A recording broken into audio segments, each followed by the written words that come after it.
in the criminal justice system and replace it with a system of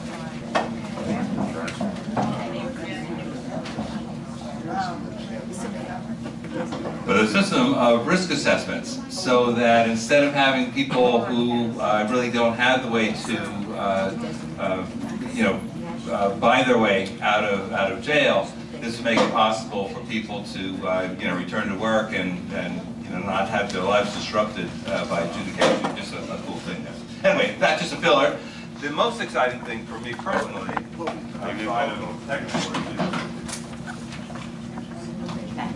with this committee, has been that David and I are now co-chairs of the Criminal Justice Committee. And we have found a way to have regular meetings over lunch. I gotta say, if you want to have a good, strong committee, include lunch, and it really makes a nice difference because you have that extra incentive for getting together. And it's working out. It's working out. And one of the products of our collaboration actually is the setup for tonight. Yes. And so I'm going to turn this over to Damon right away so he can introduce our guests and we can get on with this show. Yes. Good evening, everybody. Good evening. Thank you for coming out, and I want to thank Bart for allowing me to be a part of the Criminal Justice Committee and putting my little 2 cents and how we could inform the people of Greenberg, White Plains, and better Westchester what's actually going on in our criminal justice system.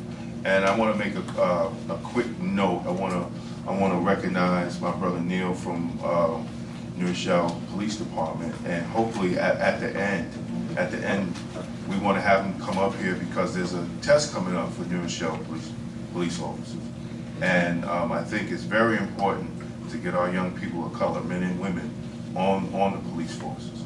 It's definitely important. And if you want to go to blackwestchester.com, what it was 2 weeks ago, AJ, we had Neil and we had Charles from Yonkers Police Department to talk about the importance of having young men and women of color and the need, especially in Yonkers and New Rochelle, and Greenberg, White Plains, all the 43 municipalities, to have more people of color.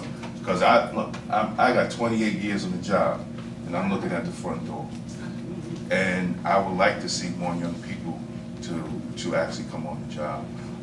Historically, the Department of Corrections employed more black men than any other civil service department without Westchester County, but that was in the 90s. You know, those numbers have actually reversed. So we still have a lot of work to do. And also tonight, I believe at the county center, they're going to try to vote on overturning Astorino's veto on the immigration bill. That's very important. That's happening right now. Yeah, it's happening right now. That's very important because of the fact that they're not trying to make Westchester a sanctuary city. The only thing they're saying is that Westchester police officers will not assist ICE in rounding up undocumented. And what will happen is that if I am on a document and I see you get robbed, I'm not calling the police. I'm not going to call the police because they're going to come take me away. They ain't even going to care about you getting robbed. They're going to take me away. And that and what that does is actually makes the immigrant community more dangerous. It's backed by the Chiefs Association and different law enforcement organizations which oppose local law enforcement working with ICE. And whatever Astorino's talking is actually falsehood. To actually say that it's going to make the communities better. No, it's going to make them more dangerous. It's going to give that criminal element really free reign because nobody's going to call the police. So, on that note, so definitely stay on your local legislators to definitely overturn that veto, and if so, amend the legislation so the legislation will pass. Moving right along, we wanted to talk about tonight to discuss due process in the criminal courts. In the overall discussion of mass incarceration, one of the greatest things is our children are being arrested. And in the process, they have to go to court. And we have been seeing, which has not been reported, violations in that process. And I had asked Lauren Razor, and I asked my brother Peter Davis, which I've known him from Woodlands High School, you know, which I know him way back at Woodlands High School, to come and talk about that. So I need to pass the mic over. Yes. Because we don't have another mic. But That no, means I can another speak. mic died. It's all right. I can turn my voice up. I just want Lauren and Peter to introduce yourself and just give a brief background on who you are and what you do. And start with you, Lauren. Good evening, everyone. I'm glad you stayed. I know it was a long meeting, so I really appreciate your being here. It's a very important topic about due process. I am a practicing lawyer. I have my own practice, and I just left an counsel position to a Wall Street firm. I was the corporation counsel of the city of Mount Vernon under the former Mayor Davis. Not laughing at Mayor Davis, but the situation in Mount Vernon is kind of interesting. I also was an assistant district attorney. I started my career under Robert Morgenthau, the Manhattan district attorney. I also was an assistant corporation counsel for the city of New York and rose as the senior trial counsel and the deputy for the city of New York. I also worked for the famous or infamous Elliot Spitzer. I was the chief of the Harlem regional office, which the jurisdiction was 96th Street North, and I handled all consumer fraud cases, and I brought consumer fraud cases on behalf of the people in that jurisdiction. One of the biggest cases we've had, which had over 200 victims or more, was an auto auction dealer in the Bronx called the Triborough Auto Auction Dealer, and we were able to put a stop to some of the unscrupulous practices. So I have been, in private practice, I have been called upon. I feel like my private practice is a calling. My most famous case is the one that just took place in White Plains. The reason why it was somewhat famous, whatever, it made the newspapers, but it was the most troubling case that I've ever seen in this century. I respect my brother here because he is on the front lines doing as much as he can to stop the mass incarceration. But I can tell you that there's serious issues, and I'm sure we're going to get into it and talk about it. But specifically, I have developed a blog talk station as a result of it, so I can give free legal advice through my blog because the community, as I see it after that trial, and although I know it, after that trial, I really, it continues to haunt me. And I handle civil rights cases, and I have a general practice, but I handle a lot of civil rights cases on federal court and state court. That's pretty much my background. Thank you. Oh, pass the mic. Thank you.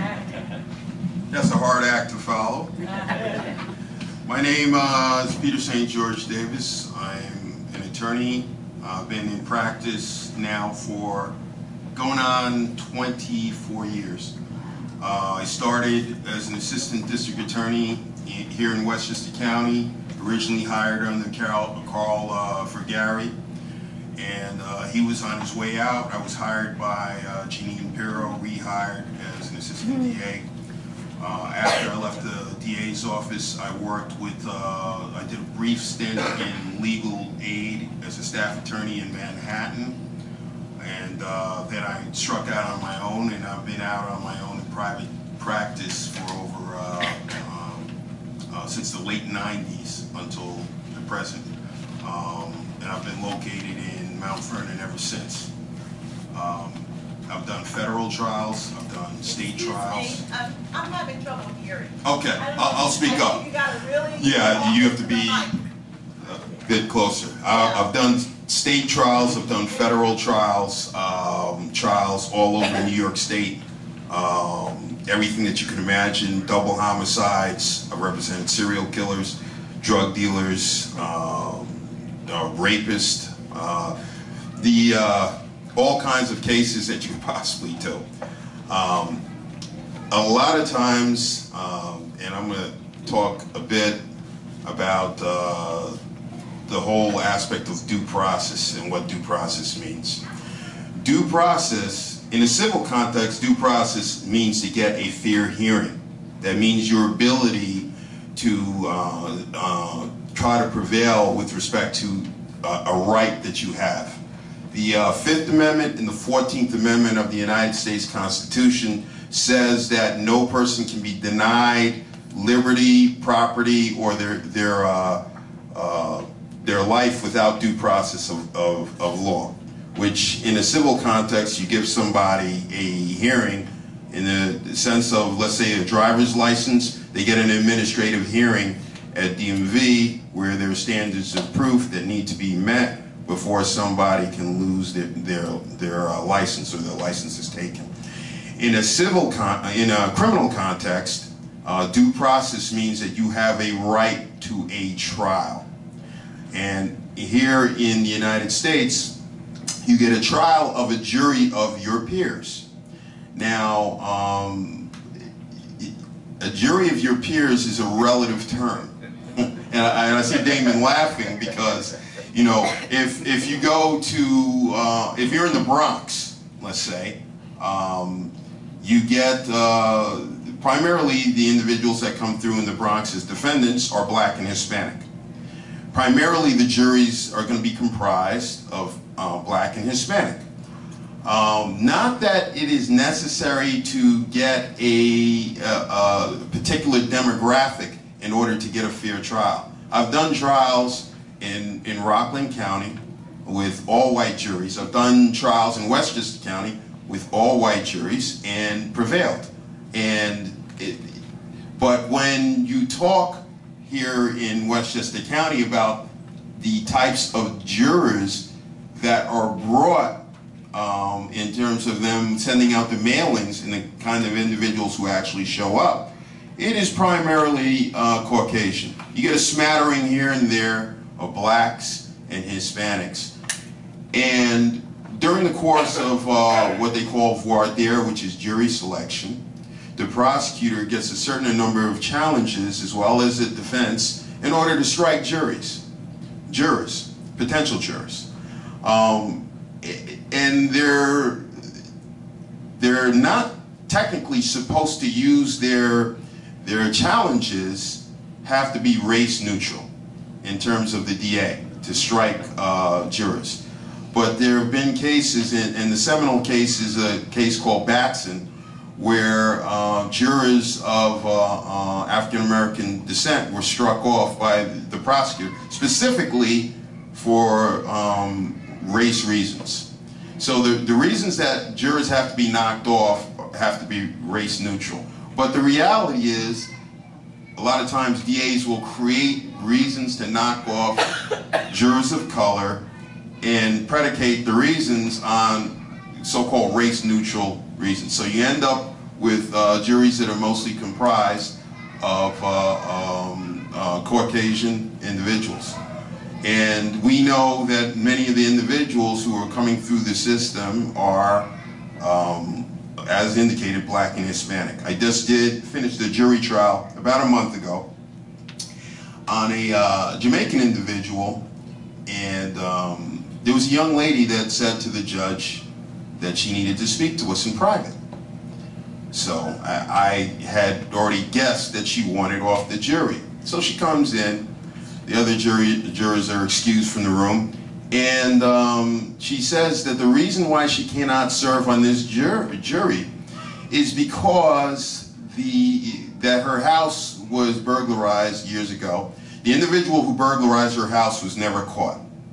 And the defendant, my client, was black, Jamaican. And because he was black, she could not serve on the jury. I started laughing, and I looked at my client, and he couldn't understand why I was laughing. So the prosecutor said that he had no questions for her, and I said, I have a few questions. I have a few questions for you. And then the first question was, well, you said that your house was burglarized. The individual that burglarized your house was never caught, but you can't serve in this jury because my client is black. Well, clearly it wasn't him because the individual was never caught. And you're basically just trying to get out of jury service. You didn't have to use a racist indication as to getting out of jury service. Just say the reason why you can't serve. But it's really, it gives the jury system a black eye when you have people who come out and say those kinds of things. And I don't really believe that the individual saying that was racist. She wanted off the jury and she thought that this was the best way to get off the jury. So she ended up getting knocked off the jury and we went forward. And fortunately, we picked a good jury. Case got tried, came back not guilty all counts. It was a gun and 10 pounds of marijuana. My client was Jamaican. I thought his goose was cooked. Because when I addressed it at the beginning, I said, how many people, if I tell you my client is Jamaican and you hear that there's over 10 pounds of marijuana recovered at his house, is there anybody that's going to be conjuring up images of Bob Marley smoking a spliff when they're looking at my client? You know, so it was a joint task force, FBI, Westchester County Police, Mount Vernon Police that went in, raided my client's house. They found over 10 pounds of marijuana, a gun. 5 different officers testified, and my client never testified, and he was acquitted. And this, again, this was a primarily Caucasian jury. I had 2 black ladies and 1 Hispanic lady on the jury, and they listened to the things that were being said. They listened to my cross-examination, and they didn't believe what the officers had to say. And here's why. The reason was because I actually... I'm going to interrupt you yes, so sir. I can say a few things. Oh, I'm Thank sorry. you. But I do appreciate, because we're all in the same boat. The fact of the matter is we have trouble with our system. And I'm here tonight because I want to put out the word to the NAACP because of some of the things, and I know there are going to be some questions, so I'm going to be quick, and you guys, we can have like a back and forth. But the fact of the matter is we have issues in terms of a lack of representation, competent representation. We have issues where young black men are being pled out, which you've seen numerous times, and you've handled a lot of pleading out, and they're going to jail and doing a lot of time because they... Can you explain when you say pleading out? Pleading out means that I've had people and families that come to me, and sometimes they don't have the funds to hire a lawyer to actually challenge the system, because in Westchester, it's truly challenging the system from the judges on down. In the cases, and I'm sure my colleague here knows, we call it the third prosecutor. We had 2 prosecutors that were against us, and then we had the judge who we thought was also a prosecutor. So it's very difficult on White Plains in Westchester to get fairness. And I say that out of my 25 years of practicing law, that it's something that we need to bring to the group like this, and therefore we can challenge the system. Pleading out means that sometimes if you've committed the crime, that might be a good thing, to take a plea or a lesser offer of the time that you would get if you go to trial. But a lot of times these young men are innocent. And because of how the judges, and you know, I'm not anti-judge, I'm part of law enforcement, I've been a DA, we've been on all sides. But when you have the judges pressuring, if you take a plea to this, you get 6 years, and if you don't, you're facing 15. So we have a very flawed system, and therefore a lot of the young men are doing this turnstile situation, turnstile justice, And oftentimes lawyers have to choose between their clients, because a lawyer might say, you know, this gentleman may have to plead out because the judge may favor me on this particular case. So, you know, the judge is pressuring me on this one, but I have this one, maybe I can get a win on this one. So it's a lot of pressure on the lawyers. It really is to fight the system in White Plains. We find that there is a level of appeals that they lose. They have a high rate of losses when there's appeals. That's my understanding based on the research that I've seen, which means that people are going to jail, and if they cannot afford an appellate lawyer or an appeal, they may stay in jail. If they may stay in jail during their appeal, and therefore, if they win, then they get let out, but then they've been in jail. So there are just, we have problems, and I'm going to point to this courthouse up here in White Plains. I've practiced in Manhattan, I mean, not Staten Island, I don't know what it's like over there, but I have a sense. But I've never seen this before. So we have a lot to discuss, and hopefully you have some questions. Yeah. Sure. You get this? No, I'm just gonna, I'm just gonna talk, yeah. I don't know if y'all are familiar with the recent case of Selwyn Days. And a disclaimer, I mean, the man's been in jail for 16 years. I've seen him, I had him in my housing area. And, Frankie, I think you know what I'm talking about. 16 years, five trials, and the last trial acquitted on all charges. That got to the press, but is that common for young men and women to fight on instances like that? Because you know, he had everything stacked against him, but he continued to fight. Well, the only thing, and of course the NAACP here has promoted throughout their history, the need for jury service. Some of us who work, you know, we want to get out of jury service because we have to go to work. But that is the defense in the justice system. All we have is you. If we can't get it from the prosecution, we can't get it from the judges, we have to go to the jury. The jury that I last tried a murder trial, a 7-week trial. They said it was historic up in the courthouse. We were like sheroes. It was 2 black women, myself and my colleague from Manhattan. And we won the case, major victory. But we had to take a chance. The family was willing to roll the dice. My client was facing 25 to life. I come into cases because I have the belief of his innocence, so I'm not just there. If I see this, I'm going to fight for him. We fought hard, but what we thought gave us hope and confidence that the jury system worked. We had African Americans, we had from various islands, we had a